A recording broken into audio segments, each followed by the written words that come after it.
This is gonna be an episode on the design of objects, specifically objects whose design I enjoy for various different reasons. And start off with an example that I haven't really touched upon ever. Obviously, this is the first time you're probably seeing this, but in any case, this is from IKEA, and it's basically a wooden slab with two notches cut into it so that it is symmetrical along a specific axis and can be used in either direction. So you basically use this for a tablet or a phone stand, and it's very simple. It's as light as it possibly could be, while still being heavy enough to act as a counterweight to something up to and including, like an iPad Pro. So, at least a mini, which is what I have. So 9.7 inches diagonally. But the thought, that goes into that, into designing a product that is maximized in profitability, right? By minimizing raw material and, I guess, machining in order to achieve what this is intriguing to me. To me, this is the simplest and cheapest way IKEA solved the problem. And I think it speaks to the fact that in general, IKEA does this very well. They'll give you the bare bones wooden slab solution to any type of problem, but they will simultaneously provide you a means to climb up the value chain, to get to the tier that is within your price range for the values that you desire. So the constraints, the engineering to constraints that IKEA observes is bar none. I don't think a lot of companies understand that that is their true strength. It's why they arrived at, flat packing things and having us as consumers assemble the end product ourselves, thereby saving themselves a lot of logistical nightmares and making it profitable for them while still providing a means for the average person to dabble in and get involved with interior designing at a meaningful scale. So that's just an example of what I see when I observe these types of objects. And I wanted to start here because, again, it's just, I didn't consider this for the video, but it's what I have in front of me, and I wanted to kind of ground this discussion that I'm going to have, or this video I'm going to make, in the how and the why of objects, which I think is meaningful. And I think that if more people participated in this type of view, or this point of view, you too could find enjoyment in everyday objects as well. So, moving on.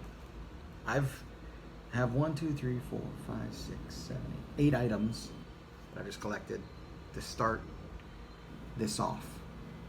And I'm just going to show you them in a particular order. There is an axis by which I am measuring my enjoyment of these objects. And I hope that by the 8th object, you yourself can make sense of how I make sense of my own enjoyment of these things, to kind of give you permission to enjoy your own sense of taste, to enjoy just how you enjoy things. It's very meta, but it makes sense to me. Starting off, it's it. This is a ice cream sandwich. Legend has it that that is one of the reasons the Android operating system has its code name at the I version. All of the Android operating systems were named after, desserts. I think after Cupcake. The A and B, I think, I forgot, Astro and Bender were the first OSs, but after Cupcake, which is C, came Delta Echo Foxtrot, this was Ice Cream Sandwich. Or at least this is purportedly what it was based off of. And in any case, this is a delicious ice cream sandwich. And so, yeah, I enjoy it because of its adjacency to a very large part of a lot of people's lives. Those who use an Android operating system might not know that fact, might not know that this is, in fact, purportedly the ice cream sandwich they refer to when they say ice cream sandwich. And it is coincidentally called It's It, which most definitely would not have been able to be used because it's a registered trademark, as you can see here. And that touches upon, for me at least, another aspect of a large portion of my work in my life has been dealing with copyright, trademarks, intellectual property, and whatnot. So for me, it's just a personal enjoyment. Coincidentally, this carries 3 sandwiches, which is, I find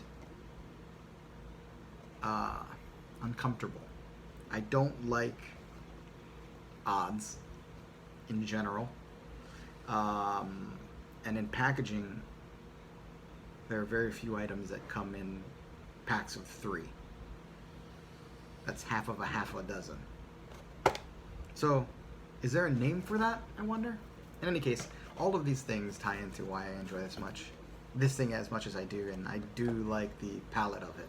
This particular shade of green is, it reminds me of the 80s. So, most things were brown then, but yeah, green as well, and that's enjoyable. Moving on, I will admit that this is also green, but this is a product that I've enjoyed or found. It's smoked rainbow trout from the Fishwife Tinned Seafood Company. I enjoy it, because it's delicious, but also apparently the term fishwife, or Marie from the box, dates back to the 16th century when it was used to describe the wives of fishermen who sold their fishy wares at the market. It later evolved into an insult for loud, foul-mouthed women. With love, 2 proud fishwives. So I just, it's an interesting way to reclaim a slur, I guess. My issue with it is that it houses something in a tin can, so it is a bit wasteful, which is partially why I think I saved it, is because if I treated this as the artwork that it is, right, and there's a lot more artwork on the sides, basically every side has some little illustration, then I didn't feel that it was as wasteful as it is. If there were a way to communicate the brand values on the can itself, I think that would probably be more enjoyable for me. I feel a lot less guilty purchasing this product. But again, not everything that sticks in my mind design-wise is because it is a positive trait. This is one where it's a confluence of a bunch of negative things to literally package up something very delicious, which is their smoked rainbow trout. It's amazing. This is, for me, anachronistic that they continue to make 9-volt batteries under Duracell in this design is outstanding. Don't fix what isn't broke. I don't think that you can approach how iconic the Duracell brand is, especially the color scheme. The black and the gold to me is it's amazing. Even though that should be copper, right? It's a copper color, I should say. But again, it looks sharp, undeniably sharp. 9-volt batteries themselves, that they still exist to me is amazing. So the thing about this to me is that it represents almost a staple, something that won't go away and that we still, for whatever reason, haven't figured out a better way to package. And I'm sure that there's a better way, but gosh darn it, isn't this visually appealing? Back to that conundrum. But yeah, love the color scheme. This is a more recent one I found. This is a pop-up card for a digital download game add-on for a game called Animal Crossing. Animal Crossing's New Horizons for the Switch, which my daughter has. And this is the Happy Home Paradise expansion pack. Basically, you buy it and then you take the code within it and you redeem it. But what I want to show you is that generally they're just this, right? It's just a card, and on the back they have a bunch of information to redeem. But this is a pop-up card, and so what it does is it actually has like a little mini diorama, which I find amazing and adorable. And I wish all of them were made this way, because if we're gonna bother only selling you a digital code, I want something as well. A memento, a keepsake, a touchstone, if you will. Just because. And this is, I think, one of the best things I've seen for a small amount of effort or money on the company's part that they could provide, right? And again, it's great because I didn't need to pre-order anything to get this. I just went there and I got it. And it was free. I could buy this or the regular card for the same price. So for that kind of calculus, why would you not get this? Unless you're the type of person who just buys stuff and throws it away, which, you can do. So yeah, love that. Love the pop-up card, love the complexity of it. Now this one is Julie's, right? California Superfruit. It's a medjool date pitted snack pack. And it's raw, vegan, good source fiber, and gluten-free. But just the color scheme on this, the design on this, it's truly excellent. And again, I'm recognizing this also has 3 dates. So I don't know if that's a sign of the times, inflation or whatever, that perhaps we did start at 6 and then downsized to 3, or started at 4 and got 3 over time as a way to introduce shrinkflation and thereby preserve profit margins. But be that as it may, it's just a very odd and disconcerting amount to get. Especially because it's literally a container for dates. Gets back to, is there a better way to package these? Yes, of course, there has to be, and we still yet use cardboard. So, I don't know. Now this is just, I think of it as, the object is the bottle itself. It's the fairy bottle, like in Zelda, or the bottle that you could put fairies in, with a cork top. Right now we have seashells in them at my daughter's behest, but the fact remains that this is a good example of reusability, right?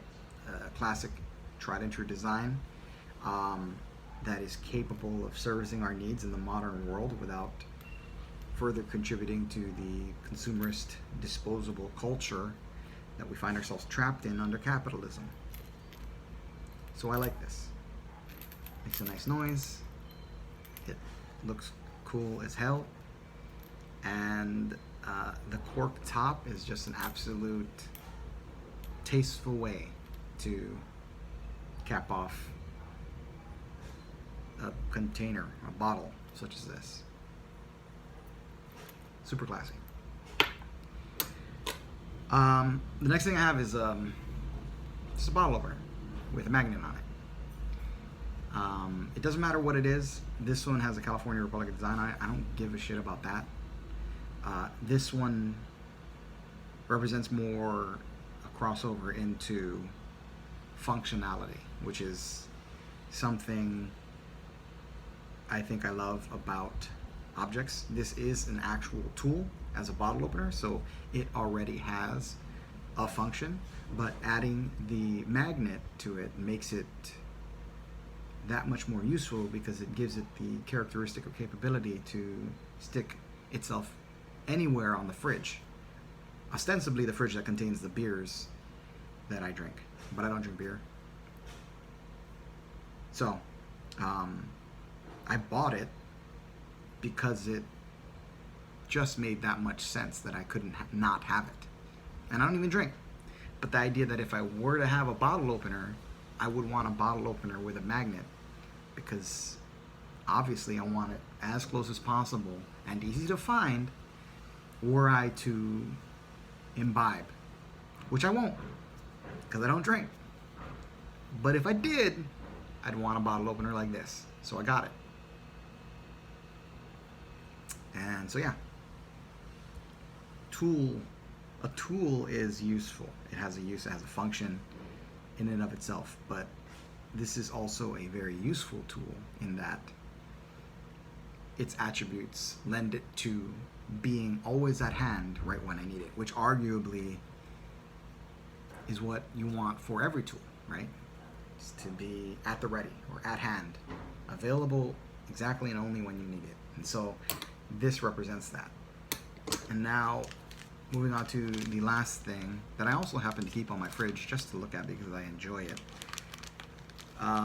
This is a battery installation kit. I bought it from